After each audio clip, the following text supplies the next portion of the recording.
எப்போதும் வெற்றி உண்டு. சொல்லுங்கள், கிறிஸ்துவுக்குள் வாழும் எனக்கு எப்போதும் வெற்றி உண்டு.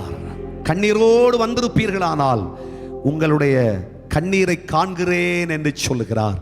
எந்த பிரச்சனையோடு வந்து தேவ சமூகத்தில் அழுது கொண்டிருக்கிறீர்கள், இன்றைக்கு இந்த ஸ்தோத்திரத்தோடு நீங்கள் புறப்படுகிற நேரத்தில் கர்த்தர் உங்கள் கண்ணீரை தொடச்சு உங்கள் வேதனையை மாற்றி நீங்கள் வீடு செல்லுகிற பொழுது, உங்கள் வீட்டிலே கால்களை வைக்கும் பொழுது தேவ தூதனானவர் அங்கே நிற்பதை நீங்கள் பார்ப்பீர்கள்.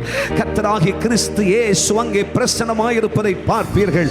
தேவனுடைய வல்லமை அங்கே வெளிப்பட்டு இருப்பதை பார்ப்பீர்கள். உங்கள் குடும்பத்தில் ஒரு பெரிய மாற்றம் உண்டாயிருப்பதை பார்ப்பீர்கள். உங்கள் வீட்டில் இருக்கிற படுக்கை வியாதியஸ்தர்களுக்கு ஆண்டவர் ஒரு பெரிய சுகத்தை தந்திருப்பதை பார்ப்பீர்கள். ஓ ரபா ஷத்தனம சிக்கரபு. கர்த்தராகிய தேவன் சொல்லுகிறார், உன் வீட்டில் இருக்கிற இருளை ஆண்டவர் மாற்றி, மாந்திரிகத்தையும் பில்லி சூனியங்களை கர்த்தர் மாற்றி, வருமானங்களை தடை செய்கிற சத்துருவின் கிரியைகளை கர்த்தராகிய தெய்வம் இல்லாமலாக்கி உன் வீட்டிலே ஒரு பெரிய வெளிச்சம் உதிக்கிறது. இயேசு உன் வீட்டிலே கால்களை வைத்த உடனே உன் வீட்டிலே வெளிச்சம், உன் வீட்டின் சரித்திரம் மாறும். கர்த்தரும் கண்ணீரை காண்கிறார். உங்கள் வீட்டுக்கு போகும் பொழுது உங்கள் கூடாரத்திலே மனமகிழ்ச்சி உண்டாயிருக்கும். தானியமும் திராட்சரசமும் பெருகி இருக்கிற காலத்தின் சந்தோஷத்தை பார்க்கலும் அதிக சந்தோஷத்தை இந்த பண்டிகை நாட்களிலே கர்த்தர் உங்களுக்கு கொடுக்க போகிறார். இந்த ஆண்டினுடைய இறுதி நாட்கள் ஆகிய இந்த நாட்களில் கர்த்தருடைய கண்கள் உங்களை கவனிக்கும். கர்த்தர் உங்களை விசாரிப்பார். கர்த்தர் உங்களுக்கு நன்மை செய்வார். கர்த்தருடைய கரங்கள் உங்களுக்காய் திறக்கப்படும். கர்த்தருடைய அற்புதங்களை நீங்கள் காண்பீர்கள். நீங்கள் அறியாமல் தேவனுடைய மகிமையை உணர்வீர்கள். காற்றை காண மாட்டீர்கள், மழையை பார்க்க மாட்டீர்கள். உங்கள் வாய்க்கால்கள் நிரம்பும். ஓர் யந்தரபோ ஷிகாராபா சியந்தரபா.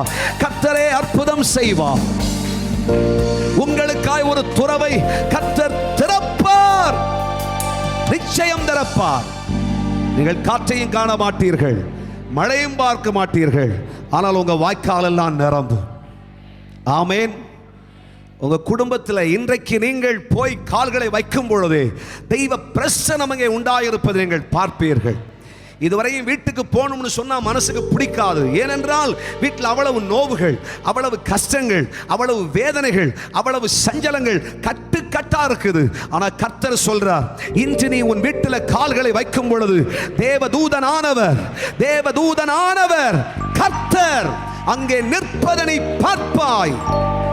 அக்கினிமயமான மாட்சிமையோடு கர்த்தர் நிற்பதை பார்ப்பாய். ஓ ரிகாபா சந்தரபா. சாபமான உன் வீட்டில் ஆசீர்வாதம் பிறப்பதனை பார்ப்பாய். அதிசயம் நடக்கும். உன் சரித்திரத்தை கர்த்தர் மாற்றப் போகிறார். உன் குடும்பத்தின் சரித்திரத்தை கர்த்தர் மாற்றப் போகிறார். உன் பிள்ளைகளின் சரித்திரத்தை கர்த்தர் மாற்றப் போகிறார். கண்ணீரோடு கேட்கிற உனக்கு, தூரத்திலும் சமீபத்திலும் இருந்து கொண்டு கர்த்தருடைய வார்த்தையை கவனிக்கிற கர்த்தருடைய பிள்ளையே, உன்னுடைய கண்ணீருக்கு பலன் வர போகிறது. எனக்கு ஒரு வேலை இல்லையே, வெளிநாட்டு பயணம் தடைபட்டு போயிற்று, வேதனைக்கு மேல் வேதனை, கஷ்டப்படுகிறேனே ஆண்டவரே, என் கஷ்டம் மாறிவிடாதா? என்னுடைய தீங்குகள் மாறாதோ? என் துக்கங்கள் நீங்கி போகாதோ?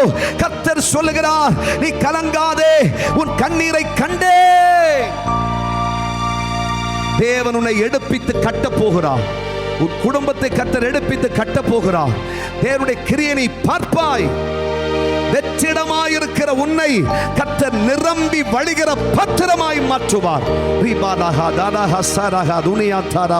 கர்த்தருடைய கண்கள் கண்டது. கிறிஸ்துவுக்குள் வாழும் எனக்கு எப்போதும் வெற்றி உண்டு. சொல்லுங்கள், கிறிஸ்துவுக்குள் வாழும் எனக்கு எப்போதும்